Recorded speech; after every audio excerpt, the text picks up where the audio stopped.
Welcome back to my channel મિત્રો।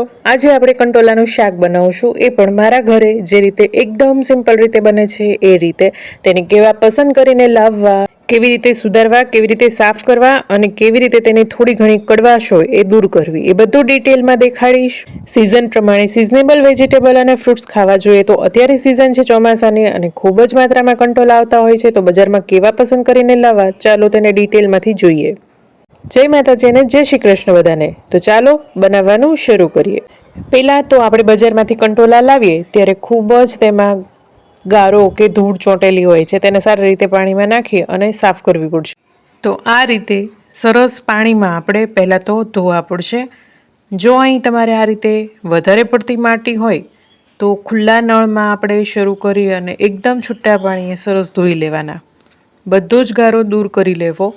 અને આ રીતે તમે જોઈ શકો છો એકદમ ડોળું પાણી આપણે નીકળ્યું છે, બહુ સરસ એવા સાફ થઈ ગયા છે। હવે અહીં આ રીતે મીડિયમ સાઇઝનું કંટોલા છે એ પસંદ કરવાના, લગભગ 1 થી 1.5 ઇંચ જેટલા।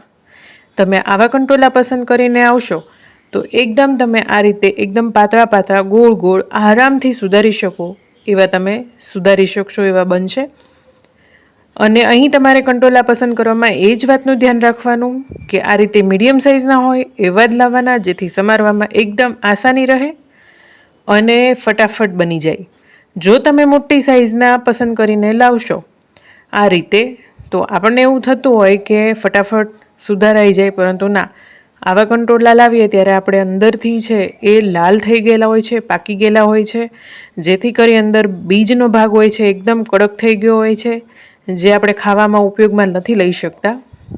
તો આ રીતે આપણે બીજનો પાર્ટ આવે ત્યાં સુધી આપણે બધો જ અંદરના ગરબ સહિત આપણે સુધારવાની કોશિશ કરવાની, માત્ર ગ્રીન છાલ છે એ સુધારવું એવું નહીં કરવાનું। તો આ રીતે છેક બીજના પાર્ટ સુધીનો બધો જ ગરબ સહિત આપણે પાર્ટ લેવાનો, જેથી શાક છે એ સ્વાદિષ્ટ બને અને માત્ર બીનો ભાગ છે એ જ ફેંકી દેવાનો। એટલે જ આપણે મીડિયમ સાઇઝના કંટોલા પસંદ કરીને લાવીએ તો આવી માથાકૂટ ન રહે। તો આ રીતે બધા જ ગરબ સહિત મેં બધા જ કંટોલા છે એ સુધારી લીધા છે। જો હજુ સુધી તમે મારી ચેનલ સબસ્ક્રાઈબ ન કરી હોય તો સબસ્ક્રાઈબ જરૂરથી કરી લેજો અને બાજુમાં આપેલી ઘંટડી દબાવી દેજો, જેથી વિડીયો મૂકતાની સાથે તમને નોટિફિકેશન મળતા રહે।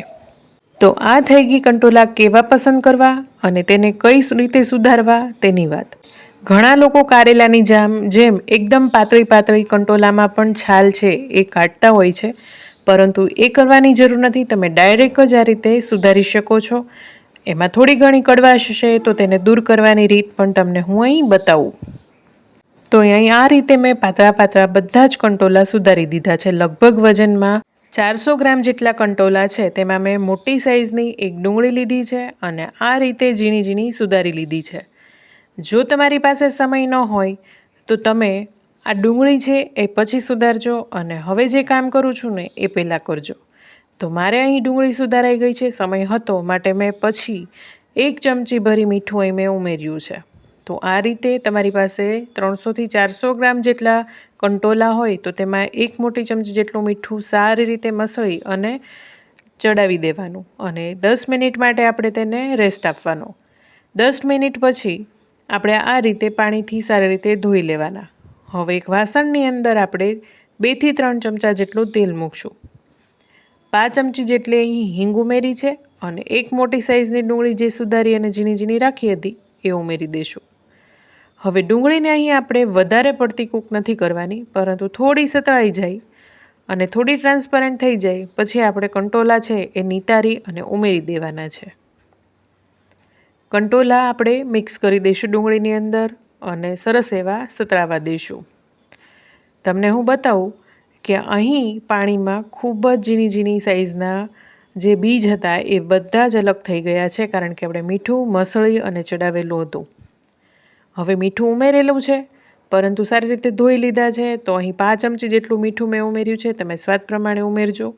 અડધી ચમચી હળદર અને પોણી ચમચી જેટલું ધાણા જીરું ઉમેર્યું છે। આ શાક છે એકદમ લસલસતું તૈયાર થશે। તમે ખીચડી સાથે, પરોઠા સાથે, રોટલી સાથે કે ભાખરી સાથે બધાની સાથે સરસ લાગે એવું બનશે।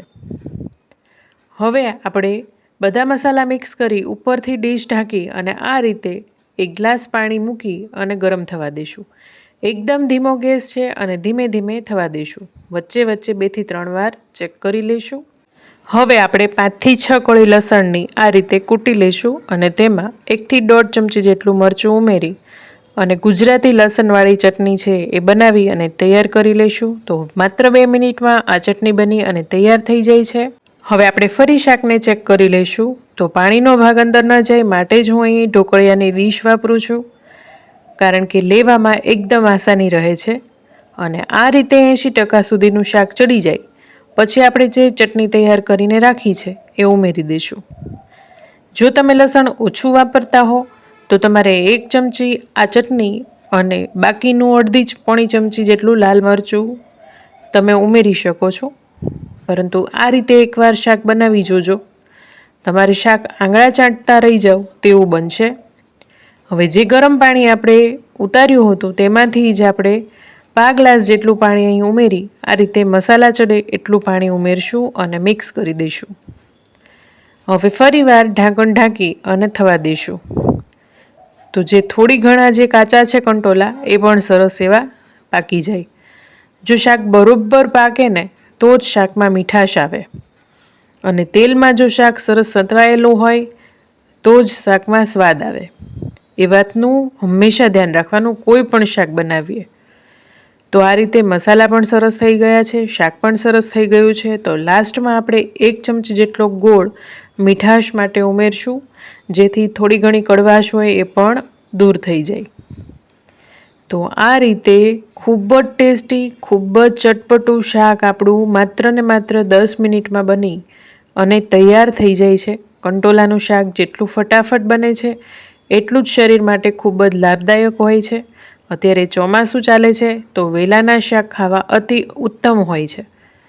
તો આ શાક તમે જરૂરથી ટ્રાય કરજો. તમારે કેવું બન્યું એ કોમેન્ટમાં જરૂરથી જણાવજો. જો તમને પસંદ આવ્યું હોય તો રેસીપી તમારા ફેમિલી અને મિત્રોમાં જરૂરથી શેર કરજો. મળીએ નવી રેસીપી સાથે. ત્યાં સુધી બધાને આવજો. જય શ્રી કૃષ્ણ, જય માતાજી.